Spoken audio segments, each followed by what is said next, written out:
All right, good morning. It is Monday, October the 9th, 2023. We hope you had a nice weekend. Gosh, just a beautiful, beautiful weekend here in Charleston. Fall is here, like I said last week. Kroll family just spent a lot of time outside, just enjoying, wow, just beautiful, beautiful temperature, very little humidity, just really, really nice. The soccer team, which it's funny, many of you are asking about that now. We suffered just a crushing defeat, 2-1. Gave up a late goal. Um, Gosh, the girls played really, really hard, and we were missing a couple players as well. So we were a little short-handed. Not to make excuses, but yep, we are now 1-1 on the season. So I don't know. It feels like it's a must-win here in week 4 coming up this next Saturday. So, but we hope you had a nice weekend.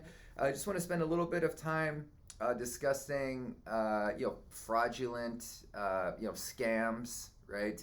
Obviously, they're in the news a lot, but like we've seen a lot of them coming across our desk. Okay, kind of some scary things that I thought it was worth just bringing up, just because everyone, right? Like our firm, there's phishing attacks that come at us, and clients share things with us. So just wanted to spend a couple quick minutes on scams and how to look out for them. All right, so first piece of advice in terms of protecting yourself is, anytime you see anything, whether it's an email from someone you don't know, a phone call, an investment opportunity, just have the immediate filter that everything's a scam. Okay, anything that your initial instinct should be, this is a scam. All right, so if you receive some kind of email from an email address that you're not familiar with, and even that you need to be careful, because these days the criminals, it'll be coming from a name that so it might say on the email from Johann Kroll, but if you click the name, it'll be a totally different email address. All right, so just any kind of email that looks suspicious, or from someone that you don't know who they are, don't ever click a link, right? Because many times you click a link and it starts downloading some kind of malware, some kind of phishing attack, where that's how criminals steal your information, or can begin monitoring your activities online. All right, so never click anything online from someone that you don't know. Okay, in terms of phone calls, right? If you receive a phone call and it says, this is, John Smith, I work with Social Security, or with Medicare. Okay, the first thing you need to do, unless like you reached out to John Smith and they're returning your call, right? But if this is John Smith calling you and you've never visited with them on the phone ever, you say, respectfully, John Smith, there's a lot of scams going on. Can you please provide your employee ID number of sorts, and I will call you back. All right. So if it's Medicare, you hang up the phone, you go online, you find the Medicare, the Medicare .gov website. You find the real number on there, and that's how you can follow up if there's actually a request from Medicare or from Social Security. You can't just assume the person calling you is a legitimate agent working for a credible agency of sorts. All right, so we've seen this with attacks on clients recently. Just people. Criminals, pretending to be federal agents, or from Social Security or Medicare. So you want to be really, really careful. Definitely don't ever give checking, account numbers, routing numbers. Never give anything like that over the phone. Okay. The other thing, just investment opportunities. All right. The old saying, if it's too good to be true, it usually is, right? Usually a scam. We see these all the time. I have one story to share. An old college friend of mine We help manage his funds, but it was probably 5 or 6 years ago. During one of our reviews, he said, "Hey, there's this one of my friends introduced me to this. It's this currency trading. They have this really cool algorithm. They're promising like 4% per month return." And I was, of course, my just red flags right up. Like that's a scam. Don't do that. He's like, it looks pretty legitimate. He's been getting paid on it for a while.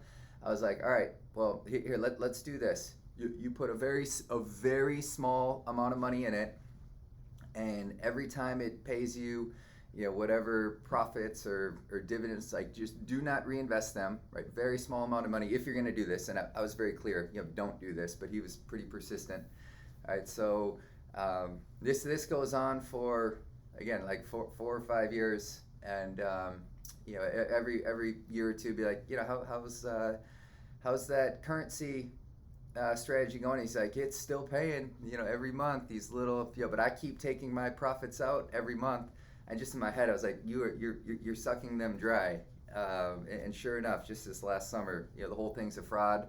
The money he had in there, fortunately for him, just the original principal gone. But unfortunately, others, of course, lost much more. So, whether it's something like that, we see a lot of things come across, like real estate opportunities that are promising, 20%. Right? It's there's no free lunch, and if it sounds too good to be true, it probably is. All right.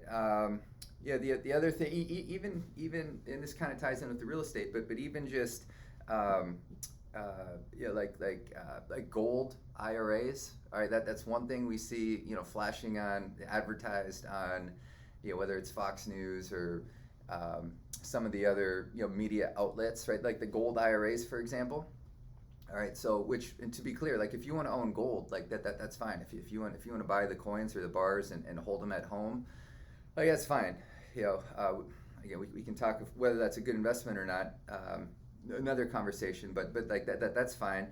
But like these gold IRAs that they advertise online, like gosh, like we had one of those, actually 2 of them now come across, where those companies, that they're not regulated by the SEC.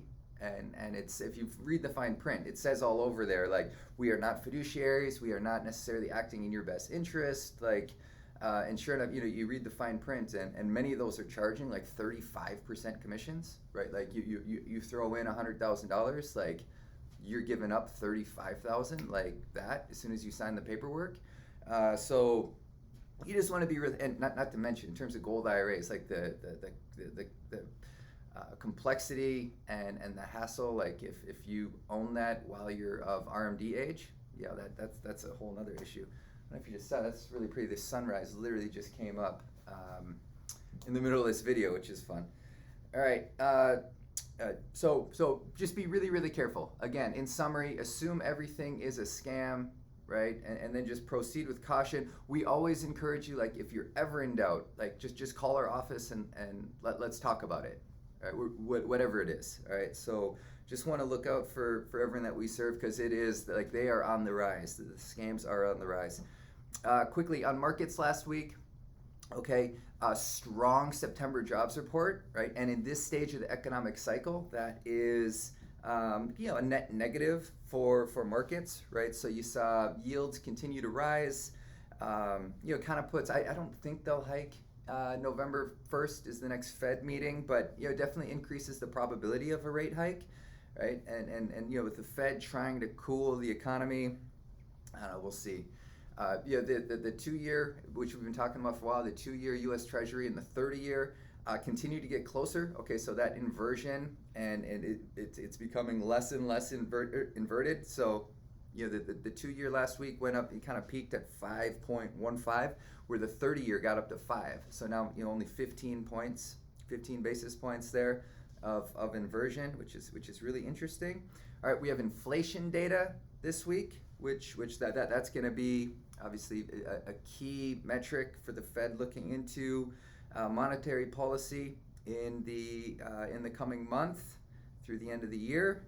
So we'll definitely keep our eyes on that. Oh, lastly, and I meant to bring this up earlier in the video, with the TD Ameritrade Charles Schwab merger happening the very first weekend of September.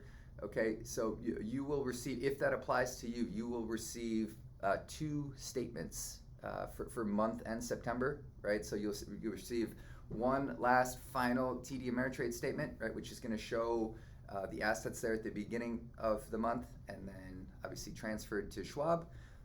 Whereas you're going to receive a month-end statements from Schwab if that applies to you. So we hope you have a wonderful week. We are excited for another week of fall reviews. So we'll talk to you soon. Thanks.